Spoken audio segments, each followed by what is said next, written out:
Welcome to ప్రజాప్రతినిధి news. Medak జిల్లా అల్లాదుర్గం మండలం గడి పెద్దాపూర్ గ్రామంలో ఆదివారం నాడు బేతయ్య అనే వ్యక్తి దారుణ హత్య కేసును అల్లాదుర్గం పోలీసులు ఛేదించారు. ఈ హత్య కేసులో అల్లాదుర్గం పోలీసులు దర్యాప్తు చేపట్టి 24 గంటల వ్యవధిలో నిందితులను అదుపులోకి తీసుకున్నారు. మృతుడు ముస్లాపూర్ గ్రామానికి చెందిన చిత్తారి బేతయ్య, అదే గ్రామానికి చెందిన పోచయ్య మల్లేశంలు గొడ్డలితో అతి దారుణంగా నరికి హత్య చేశారు. గత నెల రోజుల క్రితమే అదే గ్రామానికి చెందిన తూర్పాటి దాదయ్య అనే వ్యక్తి ఉరి వేసుకుని ఆత్మహత్య చేసుకోగా దాదయ్య భార్యకు బేతయ్యకు అక్రమ సంబంధం ఉందనే అనుమానంతో తరచుగా గొడవలు జరిగాయి. ఈ విషయంలోనే బేతయ్య గత నెల రోజుల నుండి గడి పెద్దాపూర్ గ్రామంలో ఉంటూ గొర్రెల కాపరిగా ఉన్నాడు. ఆదివారం నాడు బేతయ్యతో పాటు గొర్రెలు మేపుతున్న మల్లేశం ఫోన్ ద్వారా పోచయ్యకు బేతయ్య గడి పెద్దాపురం గ్రామంలో శివారులో గొర్రెలు మేపుతున్నాడని, ఇది చంపడానికి సరైన సమయమని తెలిపాడు. ఆవేశంతో ఉన్న పోచయ్య వెంటనే తన ఇంట్లో ఉన్న గొడ్డల్ని తీసుకుని వెళ్లి బేతయ్య మెడపై నరికి బేతయ్యను హతమార్చి మూల పొదల్లో పడేశాడు.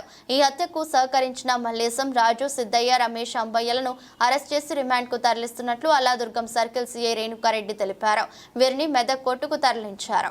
రోజు సాయంత్రం 5 నుంచి 6 గంటల సమయంలో మాకు ఒక 100 డైల్ కాల్ రావడం జరిగింది. గడిపెద్దపూర్లో ఒక వ్యక్తి రక్తం మడుగులో గడిపెద్దపూర్ యొక్క శివార్లో పడి ఉన్నాడని తెలియగానే మా 100 డైల్ యొక్క పోలీస్ ఆఫీసర్ ఎక్కడి చూడగానే బేతయ్య అనే వ్యక్తి రక్తం మడుగులో ఉన్నాడని తెలిసి వెంటనే మాకు కూడా అలాంటి సమాచారం ఇవ్వడం జరిగింది. అప్పుడు మనం నేరస్థలానికి వెళ్ళి వెంటనే కేసు నమోదు చేసి కేసు యొక్క నమోదు చేసిన తర్వాత ఇన్వెస్టిగేషన్లో భాగంగా ఇన్వెస్టిగేషన్ చేస్తుంటే ఈ బేతయ్యను చంపింది తుర్పరి పోచయ్య అని తెలిసింది. ఆయన్ని మేము కస్టడీలో తీసుకొని ఇంటరాగేషన్ చేసినట్లయితే నేనే చంపినానని ఒప్పుకోవడం, ఆ నేరం నాకు పోచయ్య బేతయ్యను చంపడానికి అదే ఊరికి సంబంధించిన మల్లేశం, రాజు, సిద్ధు, రమేష్, అంబయ్య వీళ్ళందరూ కూడా సహకరించారని చెప్పారు. వాళ్ళందరికీ మేము ఈరోజు అరెస్ట్ చేయడం జరిగింది.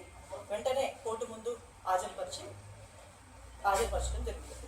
ముఖ్యంగా ఈ నేరాలు ఎందుకు జరుగుతున్నాయంటే యువకులందరూ చెడుదారులో పోవడం, సాంకేతిక పరిజ్ఞానాన్ని వేరే రకంగా ఉపయోగించుకోవడం, సోషల్ మీడియాని వేరే రకంగా ఉపయోగించుకోవడం, అనుమానాలు ఉండడం, ఇంకోటి చాలా వరకు అయితే మత్తులో ఉండి కూడా ఇలాంటి నేరాలు చేస్తారు. వీళ్ళందరూ యువకులు, ఎవరు కూడా పెద్దవాళ్ళు కాదు, 19 నుంచి 30 సంవత్సరాల లోపే ఉన్నారు. వీళ్ళకి చట్టం యొక్క అవగాహన కూడా సరిగ్గా ఉండకపోవడం వల్ల ఇలాంటి నేరాలు జరుగుతున్నాయి. దయచేసి యువత అందరూ మత్తుకు బానిస కాకుండా చట్టాలను కూడా ఎంతో కొంత అవగాహన ఏర్పాటు చేసుకోవాలని మెదక్ జిల్లా పోలీస్ తరఫున తావివ్వడం, చట్టం సరిగ్గా లోపం వలన యువత అంత చెడుదారిలో పోయి ఇలా క్షణికావేశంలో ఈ నేరాలు చేస్తున్నారు. ఈ మెదక్ జిల్లా పోలీస్ తరఫున యువకులందరూ కూడా చట్టం పైన అవగాహన ఉండాలి. అలాగే చెడు వ్యసనాలకు దారి కాకూడదు. ఇల్లీగల్ కాంటాక్ట్స్ ఉండడం వల్ల కూడా ఇది నేరం జరగడానికి అవకాశం ఉంది, మర్డర్లు. కాబట్టి యువతకు ముఖ్యంగా పోలీసు వారు తెలియజేయడం ఏంటంటే, నేరం జరిగిందంటే తెలిసినప్పుడు వెంటనే పోలీసు అధికారులపై తెలియజేయాలి. అలా తెలియజేయకపోవడం కూడా నేరం అనేది యువకులు గమనించాలి. దయచేసి యువకులందరూ మంచి మార్గంలో నడిచి మీ కుటుంబాన్ని మంచి మార్గంలో నడిపించాలని విజ్ఞప్తి చేస్తున్నారు.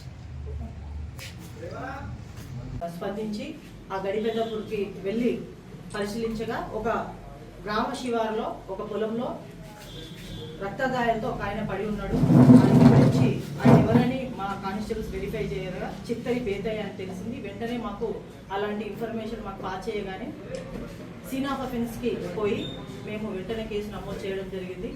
కేసు నమోదు చేసిన తర్వాత ఇన్వెస్టిగేషన్లో భాగంగా, పరిశోధనలో భాగంగా నిన్న వెంటనే అల్లాదుర్గం యొక్క పోలీస్ వారి యొక్క ఇమీడియట్ యాక్షన్ వల్ల, అలాగే టేక్మాల్ పోలీస్ ఒక టీం ఫామ్ చేసి ఇమీడియట్ యాక్షన్ చేసి వితిన్ 24 అవర్స్లో ఆ నేరం ఎవరు చేశారనేది తెలుసుకొని ముస్లాపూర్ గ్రామంకి, ఈ బేతయ్య ముస్లాపూర్ గ్రామం చెందిన ఆయన, అదే గ్రామంకు చెందిన ఆయన ఈ మధ్యలోనే కొద్దిగా ఆ ఊర్లో గొడవ జరగడం వల్ల గడిపెద్దపూర్ పోయి వాళ్ళ ఫ్రెండ్ దగ్గర గొర్రెల మేపుతూ జీవిస్తున్నాడు.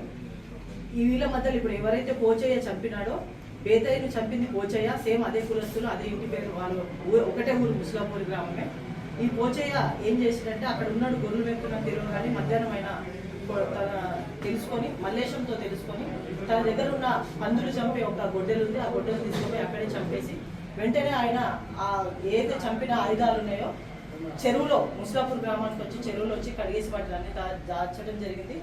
ఈ విధంగా తను నేరం చేశాడని ఒప్పుకోవడం కూడా జరిగింది. దానికి ఆ నేరంలో సహకరించింది ముస్లాపూర్ గ్రామస్తులైన మల్లేశం, రాజు, సిద్ధు, రమేష్, అంబయ్య వీళ్ళందరూ కూడా ఈ నేరం చేయడానికి సహకరించారు. అందుకు వీళ్ళందరినీ ఇప్పుడు వెంటనే జ్యుడిషియల్ కోర్టు ముందు హాజరుపరిచి జ్యుడిషియల్ రిమాండ్ చేయడం జరుగుతుంది. ముఖ్యంగా తెలియజేయడం ఏంటంటే ఈ చిన్న చిన్న నేరాలు చేయడం కాకుండా మన యొక్క లా యొక్క అవగాహన సరిగ్గా యువతకు లేకపోవడం వల్ల, అలాగే నేరం చేసినా కూడా ఏమి కాదు అనే ఒక ప్రోద్బలంతో ఉండి యువత అంత చెడుదారిలో పోవడం జరుగుతుంది. ముఖ్యంగా వ్యసనాలకు బానిసవ్వడం, అనుమానాలు తావివ్వడం, చట్టం సరిగ్గా లోపం వలన యువత అంత చెడుదారిలో పోయి ఇలా క్షణికావేశంలో ఈ నేరాలు చేస్తున్నారు. ఈ మెదక్ జిల్లా పోలీస్ తరఫున యువకులందరూ కూడా చట్టం పైన అవగాహన ఉండాలి. అలాగే చెడు వ్యసనాలకు దారి కాకూడదు. ఇల్లీగల్ కాంటాక్ట్స్ ఉండడం వల్ల కూడా ఇది నేరం జరగడానికి అవకాశం ఉంది, మర్డర్లు. కాబట్టి యువతకు ముఖ్యంగా పోలీసు వారు తెలియజేయడం ఏంటంటే, నేరం జరిగిందంటే తెలిసినప్పుడు వెంటనే పోలీసు అధికారులకు తెలియజేయాలి. అలా తెలియజేయకపోవడం కూడా నేరం అనేది యువకులు గమనించాలి. దయచేసి యువకులందరూ మంచి మార్గంలో నడిచి మీ కుటుంబాన్ని మంచి మార్గంలో నడిపించాలని విజ్ఞప్తి చేస్తున్నాను.